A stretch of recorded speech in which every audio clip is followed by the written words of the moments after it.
One thing to do is even just ask yourself, what do I believe about money? Like start asking yourself. And you can do this by writing down wealthy people are blank. And when you do that, you realize like, I've never thought of this before, like I've never stopped to think, or making money is blank. And what comes out of you, if you're honest with yourself and go like, making money is hard is usually the first one a lot of people say. Making money is hard. Making money is scary. Making money is fun. It could be making money is easy. Who knows what it is for you, but you want to start playing with that and going, what do I actually believe about money? So question all of your beliefs and start digging into knowing yourself. And that's one of the first ways you can just start to do some self-discovery around your money beliefs. It all begins by understanding the mind. I want to be happy now. I don't care about the future. I want to be happy right now. You are not alone. You are never, ever, ever alone in this. It's helped my voice grow and given me freedom to be creative on my own. I'm Christina Barcy. Welcome to Be Bold, Begin, a podcast dedicated to you, the creative, the healer, and the innovator. The topics and conversations we have here are designed to help you discover what might be getting in your way and offer you tools, techniques, and guidance to move through them. I live in the imposter's body more than I live in my own body. I don't have to feel like I don't deserve this. This is where creativity and healing intersect. If you decide to be bold and begin, you have the opportunity to feel humbled and empowered. I totally believe that. I'm a certified Kaizen Muse creativity coach, a certified Reiki energy healer, and an entrepreneur, artist, and presenter. I will share with you my experiences, my proven tools and techniques that helped me and my clients and loved ones shift and expand in the areas they most desired. This is a gentle and open space where you will hear how others are being bold to encourage you to begin your own journey or expand the one you're on. This is Be Bold Begin. Hi, welcome back to Be Bold Begin. This is Barcy, your host, and today we're going to talk about money again. This time, we're going to hone in even more on how healing your relationship with money can start. And more specifically, we're talking to you, the creative entrepreneur who's listening, as well as those who might want to start monetizing, podcasting, and those of you in wellness or healing services, because something we've noticed is that those of us who work in this way often share some strain around worth and value, which anyone doing anything in this world might struggle with, but often we notice that when we want to monetize something we really love or something that's connected to spirituality or art, we can have a lot of guilt associated with that process. So my guest today is Dr. Amanda Barrientez. She's a money healer and the founder of No Fucking Around Money, or NFA Money. And she's going to share with us how she went from food stamps to building a six-figure business fast, and how she discovered what she now believes as the three main money blocks that keep all entrepreneurs from making the money they want to make, and what those blocks are. So welcome, Amanda. Hey, Barcy. Thanks for having me on. I'm so excited to be here. I'm so excited to have you here. This is a topic that I think everyone is interested in. I don't know anyone who's not interested in making more money. Right? It's so true. Yes. And the more I dive into this topic, the more I realize it has a lot more to do with just mindset and how we approach our other parts of our lives. So I'm really excited to dig in from all of those different angles with you. Yeah. This morning, I was doing a video about this thing, like, why does money matter so much? And why do we get so stuck? And I was thinking about all of the shame and embarrassment and fear that people hold around money. Even if you make a lot, there's a wealth shame. And then if you don't make a lot, there's embarrassment and you don't want to talk about it. And if you don't want to talk about it, then you can't get answers. It's a charged conversation. Yeah, that's a great way to frame that. It is charged and it is so emotional, or it can be, I should say. It doesn't have to be, but it can be really emotional. Just to share briefly, like I'm in a position where I'm financially stable, in fact, making probably more money than I've ever made in my life with my business. I'm in scarcity mode for some reason. Like it doesn't make a lot of sense unless I dig in and try to figure out where that's coming from. It's just a funny observation. It's like, how and why is this happening? And I'm sure other people can relate to that in their own way. Oh, yeah, big time. It's interesting as entrepreneurs make more money, that happens often where all of a sudden you go, oh, I'm making more, there's more to lose. And what if it goes away? And what if I can't keep making it at this level? And it brings up a lot of fears. Yeah, I think being independent too and having to worry about the how so much, like how it's going to come in, is where my personal anxiety comes from. The first thing I can link into is that. Yeah. So I'm sure that's part of it.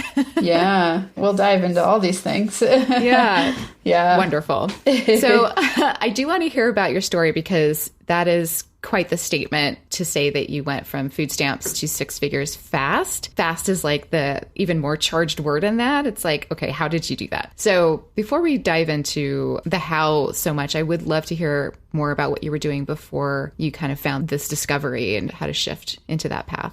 I don't like to perpetuate the story that there's such a thing as overnight success. And so that fast part, I like to clarify it relatively fast, right? Right. It wasn't like, oh, overnight I was successful. It took a lot of twists and turns and deep inner work. And it's, what I love to teach entrepreneurs and other creatives and other people how to do, because everyone has the power to change their money reality pretty darn fast, like way faster than you would think. For me, it all started when I was laying on the floor crying one night, and I had this epiphany. So, I was laying on the floor crying because I had left my 15-year marriage having an affair, and then my next relationship wasn't working out. So I'm sitting on the basement floor and it's empty because he had moved all of his stuff out, and I'm just crying and I'm going, oh my God, I don't know what I'm going to do. I had been looking in Craigslist for houses and I couldn't afford anything, and I had 3 kids and I was in grad school, so I didn't have a huge opportunity to make more money easily, and I didn't have credit cards and I didn't have any help. And so I thought, oh my God, I might be homeless. I don't know what I'm going to do. I was looking at like 1-bedroom studio apartments, and I also was seeing this counselor who said, you got to go on food stamps, and I just felt so much shame and embarrassment around it. And so I was on the floor crying this night, and I sat up and I thought,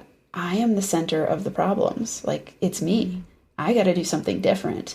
And it led me to listening to podcasts, which is why I love podcasting, podcasters, the whole thing around podcasts. I think it's incredible because it's this way that we can learn on the go. And I was super busy. I had 3 kids, and I would listen to the podcast on double speed while I was driving to school and carpooling or doing the dishes or any chance I got in between classes. And what I started hearing, it was like all these light bulbs were going off, like, oh my God, there's answers out there. Like, there are actually answers to these issues that I'm having. And I started to teach from a different perspective, and things really started to change in my life. And then I noticed that all of the podcasters I was listening to were coach types. And I was like, there's something to this. And, I always think about the way the world works in these magical ways. Simultaneously, we had this national news fallout in my department, and professors were leaving, and there was just so much stress. And I was thinking, I've been on track to become a professor, and I don't want to do it. I don't want this job. It looks stressful. It doesn't pay very well. And I'm never going to even be able to pay off my student loans, and I'm going to have to move my family. And so I decided I'm going to take the leap and build my business. When I graduated, I went, okay, I'm going all the way. And I just took the leap. And in that first year, I went 6 figures, and it was a big year. And it was just such an amazing, incredible feat that I never knew was possible for me until I did it.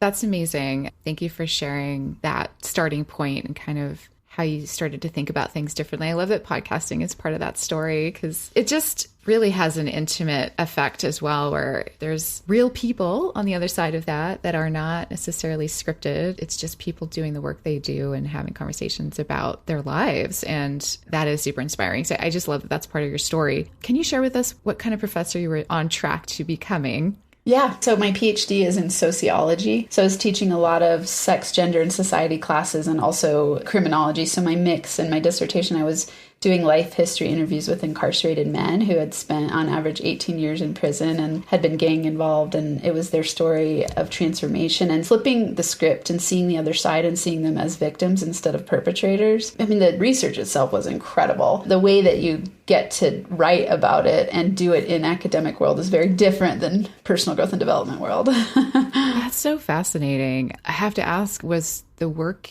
because this was happening kind of at the same time. Yeah. Were they influencing your thoughts on how you were going to shift, and then vice versa? Definitely. It was really powerful because what I noticed with these guys was that they had some of the absolute hardest lives you could ever even imagine. I'd sit in the room, I'd do 4-hour life history interviews with them. Wow. And so I got to know deeply what was going on with them. And I mean, they would cry and they'd share with me they'd never told anybody any of these things before. And so it was really powerful. And as I was seeing them have this warrior, like awesome, incredible, transformational mindset, I was like, if someone in that position can have this mindset and get out of this victim mode in their mind and shift their reality, they had to work really hard to get into this program that they were in, that I was interviewing them in. And I thought, what is that? I want to know more about that. Like, what is that causes people to have that big of a transformation? And so for me, that was huge in thinking about transformation and being in a victim space and then being able to come out of it. So it really informed my thinking. And yeah, it was incredible work. It was a really powerful process. Yes, that does sound extremely powerful, especially since you were finding them in this moment where they were starting to find their transformation. Mm-hmm. To be at the crux of that must have been fascinating and also, like you said, powerful and influential for anyone involved, it sounds like. Yeah. Did you hone in onto what that thing was that allowed them to find that shift? Yeah, and it's similar for every single human being. Decision. I mean, it really comes down to decision. I've decided that I don't want to create this reality anymore, and I've got to do something different. So, my main NFA mantra is decide, commit, take action. And it's inspired by those guys and watching them. And, it's inspire, transform, empower. And it's decide, commit, take action. It's like, until you make a decision, you and I can have all the answers in the universe for somebody. But if they don't decide that they're ready to change, nothing's going to happen. And there's a lot of answers. And, if you get on Google and type in any help you need, there are millions of responses. So it all comes from you being ready and deciding to do something different. So, and I really saw it that night when I was on the floor crying and I sat up and had that I got to do something different. I've got to do something different. And it was that powerful moment of decision. I didn't know what that meant and I didn't know where it would lead me, but I knew I was just going to start taking steps in the direction and that something would happen, and it did. Right. I was going to link it back to that moment too. It sounds like it was just, like you said, very aligned in the timing of everything that you were experiencing. And I like to call that inspired action. It's when we finally get inspired to take the action, but that inspiration has to come from something. And the how is what we figure out later. But it's true. Like one tiny step can be just the realization and the awareness that you have that control as an individual. All of us, any individual has that control. Yeah. That's the nucleus, I'll say, of all of this, it sounds like, is figuring out how to make that realization. Yeah, absolutely. I think we always want to overcomplicate it. You're like, what's the magic formula? What's the magic pill? And it's like, of course, there's a lot of strategy that goes into building a business and all those things. But if you don't have the clarity of thought to go, I'm tired of the reality I have now and I'm willing to do whatever it takes to shift, then it won't happen for you the way you want it to. And then it's equally as powerful because it can happen. Like when you really realize you're the creator of your reality and that your thoughts turn into things and your decisions are incredibly powerful in shaping your brain in the direction of tracking for opportunities. Once you get that, it's like you have a magic wand to create the world. The hard part is most people blame other people for their reality and they go, oh, it's COVID, it's my parents, I was born into the wrong body. I mean, on and on and on. My money, my partner, my kids, like whatever they want to blame, my coworkers, my boss. And we just blame. And when you blame other people, you lose all of your power to change. Wow, that's a powerful statement, and it's true. Yeah. It's also like such a liberating thing to realize. Yes. The power does lie in you, that you have that control. So I can see how that could have so many faces. It can feel vulnerable. It can feel powerful. It can feel relieving, like all the things. Totally. Yeah, it's like the greatest gift and the biggest responsibility. Because you go, oh, great, I'm the creator of my reality. Like, ooh, if I don't like what I'm seeing, then it's on me. And if you want the empowerment, and that's not to blame people for bad things that have happened. I always like to be conscious of that. It's like, okay, let's just decide today that you are in control and radical responsibility for whatever happens from today forward. This isn't about going back over your past and beating yourself up, because you're probably already beating yourself up, which is why you feel stuck. And so it's going, okay, today I can make a new decision and I can take one step in that direction. And then things start to, that exponential growth where it starts to gain traction and momentum in a new direction. Right. And just to qualify that further, like, yes, circumstances we cannot control. Right. There are circumstances that happen in our lives that we can then make decisions around and choices around. So just to add to that part, definitely. So that said, speaking of creating your own world path reality, Do you have to be an entrepreneur to do this kind of work? No, definitely not. Every single person can benefit from doing this kind of work. I work and focus on entrepreneurs is just because it's, to me, it's a spiritual evolution path. Not that anything you take on is not. When you step into selling yourself in the world, it triggers a lot of stuff. And so it's a really powerful way to learn a lot about yourself and have pretty big growth edges. And then, of course, in terms of money, building your own business, you have unlimited potential to make as much money as you want and impact at the same time. Right. It makes sense for me as well as an entrepreneur. But, I know there's people in this audience that have day jobs and also have a side thing, right? Yeah. Because that's what brings them their joy and their fulfillment. And then the day job is something they still also enjoy, but it's another part of them that they want to keep intact. Yeah. So I just want to be inclusive of that person too. It's like, how does it impact someone who's maybe works in corporate? Yeah. I always look at human behavior as human behavior in all settings. And so part of the gift of all of the tools that I've learned and practice and teach is that it works for everything. When I started doing this work, my relationships got better, my money got better, my relationship to my kids got better, my friendships changed, like everything changed. When you learn tools to become more masterful of yourself and love yourself more and develop confidence, it affects every area of your life. And it doesn't matter whether you're an entrepreneur or, a trust funder or whatever you are, a corporate CEO or working for $5 an hour at some other job. These tools will help you no matter what. That's comforting to know. And I agree. I think it's the nice healing money is like a great entry point to all of the other things in our lives. And it's a part that a lot of us have pain around. So it's a great place to start. It's kind of how I see it. So let's talk about the tools a little bit. You mentioned in your story, in your bio, I think I maybe found it on your website. I can't remember, but you talk about how you figured out that there are 3 main blocks. I actually took your quiz, which was fun. And then when I saw the scarcity thing, I was like, oh my God, that's true. There are things about it that are true for sure. And it comes and goes for me. But can you just walk us through how you figured that out? Like, what did you do to discover that? And what are they?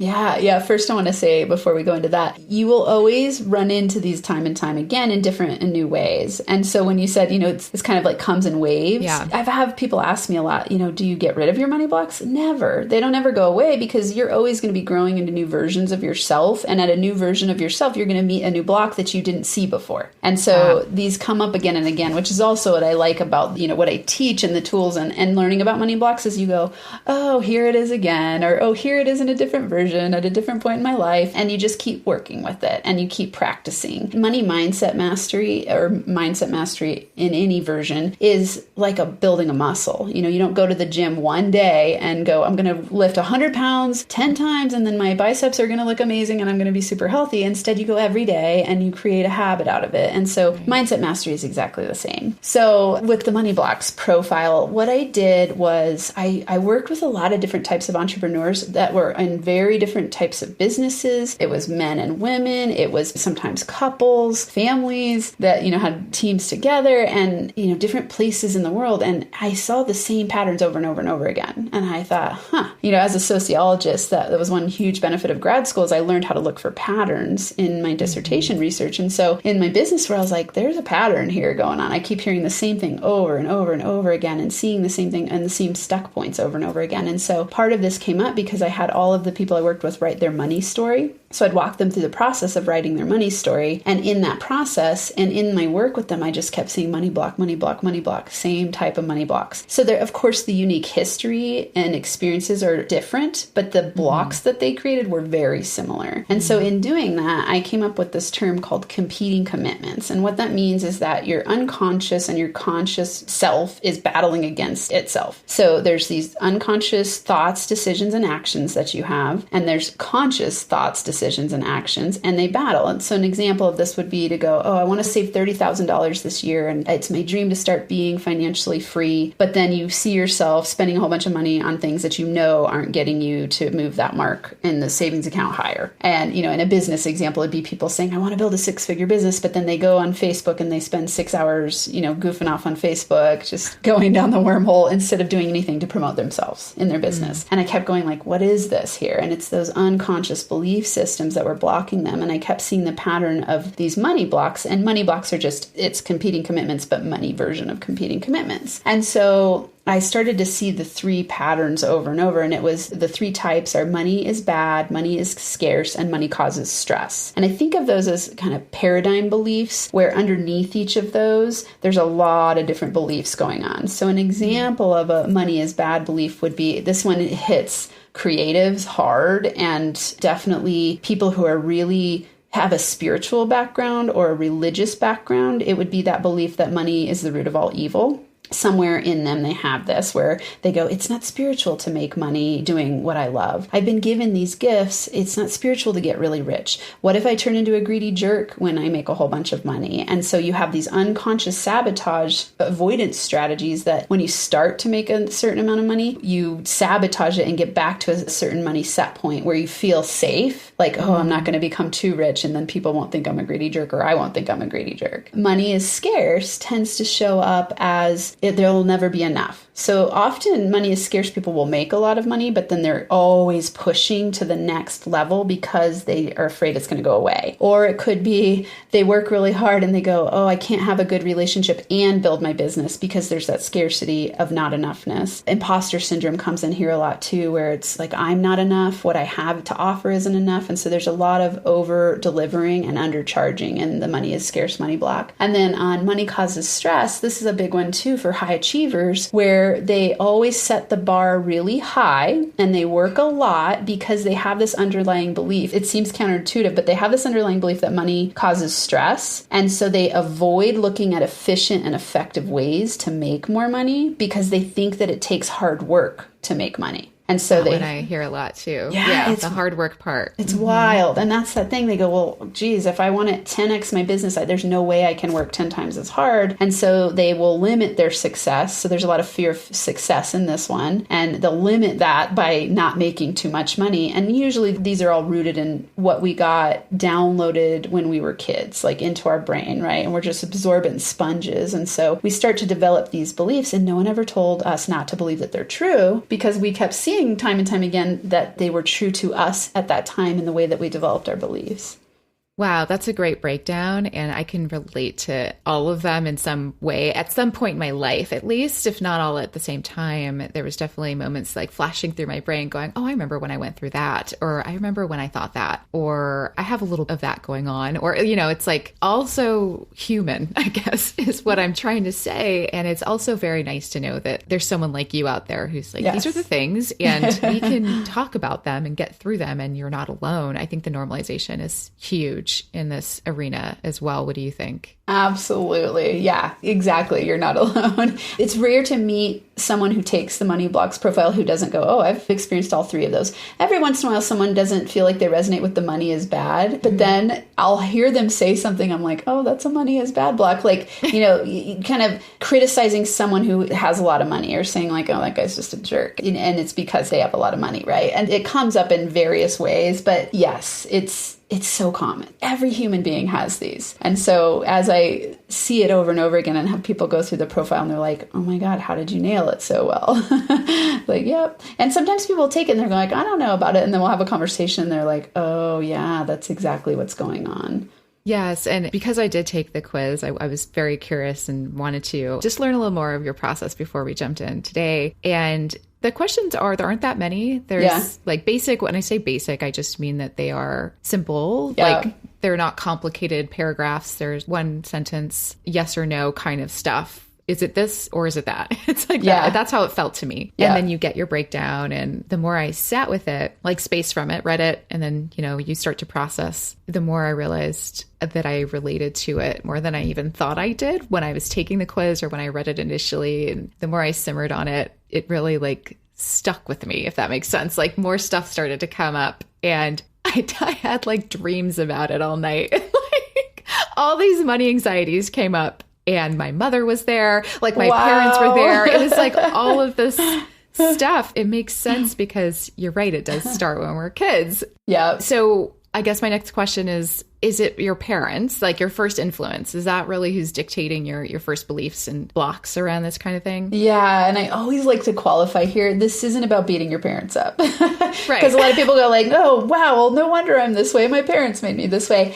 And I like to say it's about all of your surroundings when you were a kid. So it could be parents, it could be siblings, it could be grandparents or friends, preachers, teachers, even the movies. There's a lot of messages embedded in the movies that we learn when we're kids. And throughout our whole life, it gets reinforced. So the reason that we go back to that root is because you're so impressionable at that age, and that's where we start to develop our subconscious belief system. And so that's why it goes back to the root there. It's not that you go like, oh, great, it's my parents' fault, and I'm never going to be able to fix this, and why did they teach me these things? They were doing the best they knew how to do at the time, or whoever the adults were in your life. And so this is always about curiosity and clarity and recognizing the blocks so that then you have the conscious access to be able to choose to change it and make that decision from a conscious place. I love my favorite quote by Carl Jung is that until you make the unconscious conscious, it will direct your life and you will call it fate. And my whole business is built from that place because that's really what's going on here. Most people don't even take the time to think about their relationship to money or what they believe about money. They just freak out about money. They feel the lack of money. They worry about money, but they never go, why do I believe the things I believe about money? And so that's what this whole process is about, bringing it to your conscious awareness so then you have the power to choose what you want to do with those beliefs. Wow. Everyone has a relationship to money and everyone has some block around money. Do you think it's because all of us have a block? We've normalized that we're just going to be this way. This is our relationship. There's nothing to do about it. Yeah, absolutely. I mean, in part, it's because we haven't taken the time to even see that it is a belief. We don't realize like, oh, that is my belief about it. And that's why I'm getting this outcome. We just take for granted, these are all the things I learned and I saw and I experienced. And this is just how it is. And, you know, I always ask people here, you go like, is there something in your life that when you were 10, you thought that you don't believe at 20 or didn't believe at 30 or didn't believe at your current age? And they're like, yeah, of course. And it's like, well, why is that? Is that because the thing changed or because you changed? And so our money reality, our money beliefs change over time based on more exposure. The thing that is hard about it is that when you have a limiting money belief, through the law of attraction, you reinforce it. So your reality is based on what you believe and think and feel, consciously and unconsciously. So this is really where competing commitments is so powerful, because you might consciously think that you want to be financially empowered, but unconsciously you have a whole bunch of limiting beliefs around money. So you're attracting the proof of that in your surrounding because that's what you believe. So if you believe like there's never enough money, you're creating the reality that there's never enough money. So what will happen is like, oh, you'll get a whole bunch of money, but you have this underlying belief there's never enough money. So something will happen, like an emergency, right? When you make more money, something bad will happen to then prove again to yourself, oh yeah, there's never enough money, or there's always just enough money. Wow. So I have to ask, what are your thoughts on manifestation? Love manifestation. I mean, so do I. Yes. But I yes. did want to put my layer on it. Totally. So I'm curious what your thoughts are. My thoughts are that it is how the world works and we live by universal laws, and you're manifesting whether you think you are or not. And so get empowered and choose what you want to manifest instead of having a whole bunch of chaos come your way because you're not conscious and deliberate about what you're creating. I mean, if in the simplest version, if you think of manifestation as this morning, I woke up and decided, oh, hey, I want a cup of tea, and I went and made it. I manifested this cup of tea. And that's what we're doing at all points in time. To get bigger and bigger things, it's the same exact thing. I made a decision, I took action, and I made it happen, right? So people get stuck when they think it's just this big thing. It's not in my reality because they don't realize how easily accessible it is to them when they change from the inside out. And so, you know, manifestation is quantum physics. And I think of manifestation as just the word that gets used a lot for energetic alignment and frequency and the things that are now scientifically more provable. That's a great way to describe it. I like the practicality examples. And I like to think of it this way too, is like the things around you are things you brought into your life. Like all these books, like people are like, oh, you have a lot of books, and a lot of people don't have that anymore, but I like to have them. Me too. I love books. And, yeah, you do. You have books in your background as well. Those of us who are just listening, we have bookshelves in our background here. And this is what I chose to surround myself with. And anytime we bring something into our lives, that's a form of manifestation. Like you said, making tea that's can be that simple, like what time you wake up and when you start your day and how much you do, and all of these structures are part of our decision making and choices around how we live and want to experience our day, our lives, the people in it, all of that. And yeah, I think it can get the trendiness around manifesting. I like destigmatizing that because it is about choices and it is about awareness. Yeah. So how does someone start that process? How do we become aware? I think having conversations like this and listening is helpful to start to hear about these things differently. So to me, this is part of an entry point, but what do you suggest? Like, where are people at when they come to you, and how did they have that light bulb go off that they needed to find some solutions around this?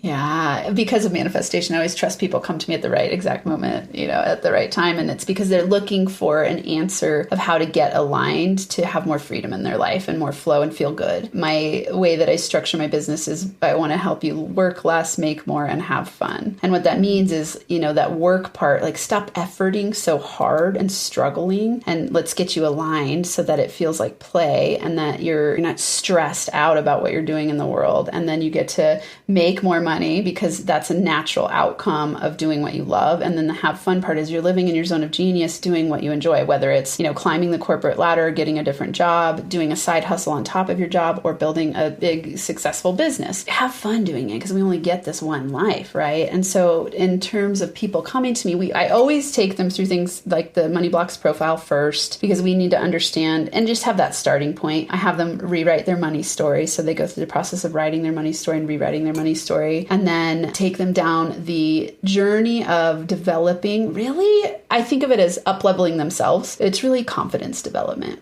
When you have confidence, that's because you're living in your zone of genius. You're aligned, meaning your conscious and your unconscious are in sync and they're not battling against each other. So you have all the mental chatter go away. You have the fear and the doubt and the uncertainty and the procrastination and the limiting beliefs go away. And so they come to me and we have that process of refinement where then it's like, oh my God, I wake up and I feel good and my relationships are getting better and I'm making more money. I'm realigning and redesigning my business to do things in a way that I love instead of what everybody told me I should be doing. And so that's the starting point. And so for listeners, one thing to do is even just ask yourself, what do I believe about money? Like start asking yourself. And you can do this by writing down wealthy people are blank.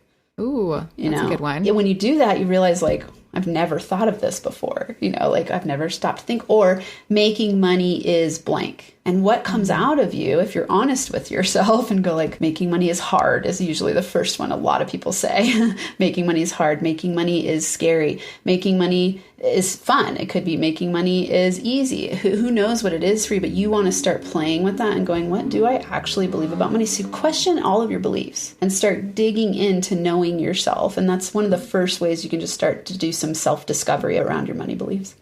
Those are really great tools because they're simple and you can do them every day if you wanted to, because they're just fill in the blank exercises. That's fantastic. I might do that later. So how do you help measure expectations? So I work in podcasting, as a lot of us know, and a lot of people want to know how to monetize, and even before they start. So that's a valid question because they're approaching it from a business mindset, but measuring expectations is the first thing I try to do because there's a lot of things that have to happen before you get there. Maybe.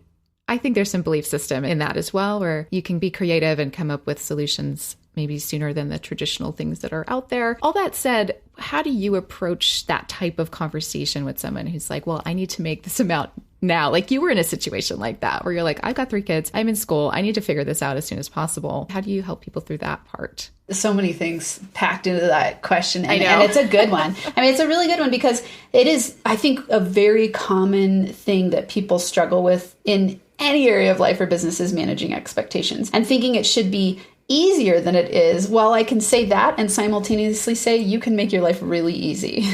Right. The thing is, it's a paradox because we make it harder by struggling against it and having those expectations. So part of manifestation, my 3-step process to manifestation, very simple and straightforward. Know what you want, get really clear about what you want, take a step in the direction of what you want, and then trust the universe to take care of the house, which means let go of your expectations. And so that's a big one. And I've done a 2-day workshop just on those 3 things because the places that people get stuck in the clarity of what they want, huge.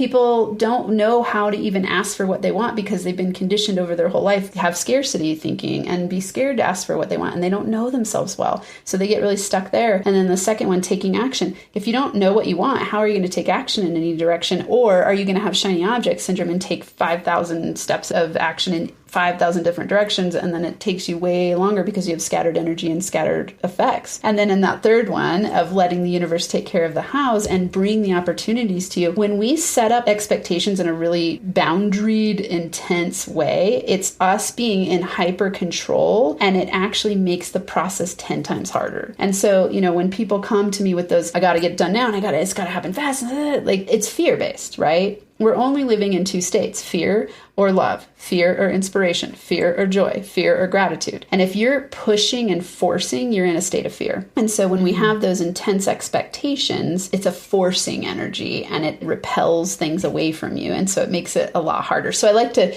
say that first with people so they go, oh, okay, let's at least start at that place of energetic alignment and clarity around how I need to shift my mindset in this way. In the practical ways, when someone comes into a business venture or, a new project and they have an expectation, we can look at this as a vision-based goal or manifestation versus an expectation, which the word expectation in and of itself is interesting because in manifestation, they talk about the law of expectation, expect it to happen, which really is about certainty. So knowing it will happen is different than saying it will happen this way at this time in my exact plan. Knowing it will happen is, when I started that trajectory, I thought, okay, here's my goal. I want to go 6 figures in my first full-time year of business. But if it didn't happen and I got to 99,000, I wasn't going to be like, dang, I didn't meet the expectation. Instead, it was like, and I just barely made it over, it was like 103,000 and change, and it was like, awesome. I became a different person on that journey. And now I always have those tools to manifest money and create money in my business. And so expectation, you want to set your vision, but let go of your expectations of the timeline, because how do you know whether or not the universe has something even faster and better for you?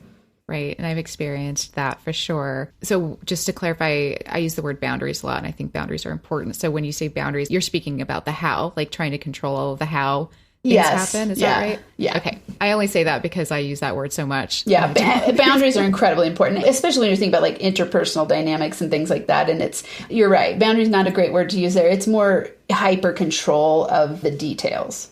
Thank you for clarifying that along with me. I do think it's important because words have energy and we attach things to them. As soon as we hear them, we stop hearing the rest. Yeah. So I like to clarify. But that was a wonderful explanation of those two parts, kind of like this part of the process and this part of the process of how we can approach things. And so everyone who's listening who has an interest in podcasting, know that it's all about intention and getting clear and alignment and all of that. I work in that way. And sometimes that's not really what people want to hear. They want to hear that there's that shiny thing at the end of the 3 months or whatever it is that they've created in their mind. But all of that is possible and it will come. It's just a matter of trust. The trust factor is so important. Trusting, finding space to trust that we will get to our goals, get to our, what the reason we started, kind of thing, like getting to that point. That's where I find the confidence that you speak about is really, really, really pivotal. Yeah. I got to say this here because it's so important about podcasting. It's like, have fun. When I started my podcast because I was inspired to help people because podcasts had changed my life. And so I didn't have an expectation of it other than I'm going to create a podcast and it will grow over time and I'm going to love and enjoy every minute of it because I love podcasting. And when you do something from that energy, it's going to be successful much more quickly than when you do it from a place of like, I've got to make a certain amount of money from this thing. And if it doesn't, I'm going to be miserable because and that's why I think sometimes when we set goals with a timeline, it's actually a very negative thing. So I always talk to people about setting manifestation-based goals because what you're doing actually is setting a measure to beat yourself up with. And that's what most people do. Yeah. Setting a measure to beat yourself up with. That I feel that one because I think we've all done that at some point. Yes. If not, do that, on occasion in our lives. Yes, definitely. Wow. Okay. That was all super, super insightful so far. I mean, I could talk about this forever. What inspires you to do this type of work? Because you mentioned that coaching inspired you, and I know you were struggling with this at the time. Like, what's it like now? Because you've been doing this work for a while now. Has inspiration grown through your experience now that you've evolved through it? Yeah, I'd say it changes some. Like, I love to learn new things, which is part of the reason I love being an entrepreneur, because there's always an opportunity to learn something new and experience something new. And so my business has definitely evolved and had ebbs and flows in who I work with and how I do it. And the core tenet has always been the same of like, I want to help people empower themselves and feel good. And so the money piece, part of that was through research of asking my people, what do you most want? And they're like, we want to make more money in our business. And so this money carries so much energy. And, like we said at the beginning, like there's a lot of shame and fear and doubt and uncertainty and guilt. And that's a really low vibrational frequency. And then it makes everything in your life really hard. And so, I'd say that inspirational piece is like when I see somebody break through and get paid well to do what they enjoy, and they're up-leveling their joy and their love for themselves and their joy about what they get to do in the world, there's really nothing better than that. And the amount of money for everyone is totally different. Some people want to make a $50,000 a year income, and some people 100, and some people 7 figures, and that's up to you. It's really what it's about is the ability to wake up in the morning and feel good. And go like, how long do I want to stay in my pajamas today? How many hours do I want to read a book this morning? Who am I going to help? Ooh, what do I get to create in my business today or in my life? And just play with it. So it's like that. I love that you asked this question, because I've actually been thinking about it a lot the last few days as I'm going like, what is the core behind NFA money? It is playfulness. It's like, we don't have to be so intensely driven in that expectation piece where we miss the journey along the way. And so I love to teach people how to enjoy the journey and enjoy the money-making game instead of have it be this thing where they beat themselves up and they feel terror and fear and confined. I was going to point it out, if you didn't, that it's the energy I was getting is the playfulness at the core of how you work with people and how you do this work in general. Is that what it is for you? Does it feel like a playful, joyful space in your own business? It does, and it hasn't always. So I'll say this year in particular, so that first year, I didn't know about all of these things yet, so it was like I was just in the beginning of my journey. I pushed hard, and I was used to that because I was in grad school with 3 kids. Like I had 18-hour days all the time, never took weekends off, so it was like I was conditioned to be a pushing hard entrepreneur. And so, in some ways that was a gift because it got me to the 6 figures through pushing and learning a lot. And every year since then, 2021 has been my year of going, my mantra I have right on my board right next to me is work less, make more, have fun. And how can I create my life to live 100% in my zone of genius? And so everything I do in my business now, if I start, I'm not superhuman. Like I don't want anyone here to think like, oh, Amanda just wakes up in the morning, everything's great every single day. I'm human. I have struggles. I don't always have the answers. The thing that's different about it now is that once I notice that, I get really quick at noticing it. So everyone here would notice when you don't feel good, because that's feedback for you that you're out of alignment. And so when I wake up and if I feel tired or I feel like resentful of something, or I feel like, oh, I don't really want to do this today, I assess and I go, do I need to drop, automate, or delegate? Because if I'm not in a state of joy, what's the point of doing it? I mean, really, we get to design our lives to be joyful. So that's how I refine everything in that direction. So I'm not in that state 100% of the time, and I notice really quickly when I'm not, so that I can get back into that place. So it was drop, automate, or delegate. Yes. And drop means don't do it. Like, it's not worth it. Exactly. Like we take on so many things that are just pointless, really pointless. I want to say BS, like time suckers. And your time is like your most valuable commodity. And so if you're doing things you don't enjoy doing and it's not even essential, don't do it. Drop it. Some things are, and you go like, I don't enjoy this, but you can delegate it, or you can create a better system around it so it's automated. And so you want to identify the things that are either drop, automate, or delegate. So if it's not bringing you a lot of joy, you want to drop, automate, or delegate as fast as possible. That is super key advice. That's something someone can take with them and apply it to everything. Yes. So I love that. Yeah. Business, no business. You can do that in your life. I think that's wonderful, wonderful tool to have. So I'm glad you shared that. I think at this point, I just want to ask you if there was one thing from this conversation you want to make sure someone understands, what would that be? I want people to know that your outer world is an expression of your inner world. So if you don't like what you're getting on the outside, you've got to change what's within. And this is where all transformation takes place, and it's where all of your power lies. And what you focus on is what expands in your world. So if you're focusing on fear and lack and doubt and inner critic beat up, you're going to create more and more and more of that. Just take a step right now. By listening to this, you're doing it. Take a step, and every day take a step to master yourself, because then you really will feel like you have a magic wand to create whatever you want, and the sky's the limit. I mean, you really are an infinitely powerful being with a limitless potential. When you really dive into this type of work and you know that, everything gets easier and more fun. And who doesn't want more ease and more fun in their life? Yes. It's just a breath of fresh air to even think about. Yes. Thank you for that. And I know, as like a lifelong work your butt off, work hard person. I'm the same way. So I relate to your story quite a bit and how you handled your first year. My first couple of years were very, very, very, very similar to that. Yeah. And I'm trying to drop into that formula you just described, the drop, automate, delegate. Yep. It's like the mantra I live by currently as well. So, and it truly does transform if you can apply it. Yes, it's huge. Yeah. So how can we connect with you? All things NFA Money. So if they go to nfamoney.com, I have my Money Blocks profile, which if they want to just go straight to that, it's moneyblocksprofile.com. But on my website, I've got my Money Blocks profile. I've got my YouTube channel, which is NFA Money. And then there's opportunity to rewrite your money story. So I made this a super low cost course because I had so many people asking me, like, how do you do this? And I was only doing it with one-on-one clients at the time. So it's an online course. It's $97. It's easy to access. It's lifetime access, and you can dig into it as deeply as you want, and it is incredibly transformational. And then my boot camp, so everything's on nfamoney.com.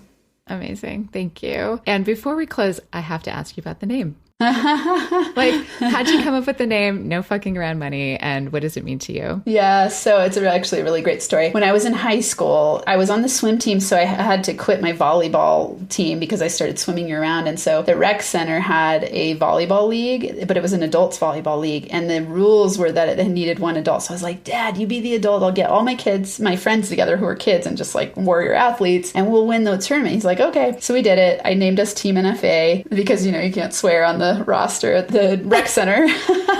And of course we won. And then every athletic event I did after that, I named my teams Team NFA. And then one day I was coaching, and this guy, my client, said, you know, you're like my tough love dad, but you've got this really soft and sensitive side, and it really works for me. And I said, well, I'm not fucking around about your results. I really care about you. And it just came out of my mouth. And then I was sharing that story at a Chamber of Commerce networking event, and they were like, love it. I love that. And so I put it in my Instagram bio. It was NFA coaching at the time. I just put NFA coaching. I went from food stamps to six figures. I can help you transform, or something like that. And the woman contacted me. She's like, that is an incredible bio. I want to interview you for my podcast. And it was the first podcast I'd ever gotten on. We were having this conversation. She's like, and she was a brander, and she's like, you need to brand that. That is awesome. You know, the NFA. And I literally stayed up all night. I couldn't sleep because I was like, am I really going to name my company with a swear word? Like, yikes, right. That would be bold. And I stayed up all night and I couldn't drop it. I'm like, I'm doing it. And I just got up the next day and I just started rebranding everything. And I was like, yeah,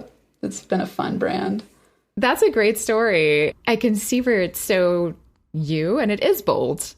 Yeah. But that's a good thing. It's, you know, it helps us find our aligned people, I think, when we are boldly doing what makes sense to us. Totally. You know, and it's the people that every once in a while I get a little hate message, and I just say something nice. And I say, oh yeah, it's not for everyone. I hope you have a beautiful day. It's like, and to me, I go like, awesome. That really clarified that we wouldn't jive well together. You know, if you don't have it, because to me, it's a playful name and it's a serious name at the same time. It's like, I am NFA about your results, about your joy, about your money, about you feeling good in your life, about your radical responsibility mentality of like, I'm the creator of my reality. Like, you know, people who know me well know I'm NFA.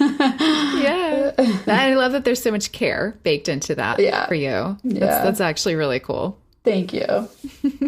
Thanks for sharing that. Yeah. And thank you for being here and dropping all the knowledge and all the clarification you did for us today. I think it's super valuable. You are so welcome. Thanks for having me. It's been fun. Thank you for listening to People Begin. We hope that these episodes are helping inspire and empower you to take your next steps towards whatever you're thinking of creating. And if starting a podcast is what you're thinking of creating, then I would love to have you in my brand new private Facebook group, Unleash Your Podcast Niche, a podcast learning community for the aspiring podcaster who cares about creating an authentic message and making an impact with podcasting. Join us for live opportunities with me and meet other creatives like you who are at the same stage. There's a link in the show notes to join us. Happy creating.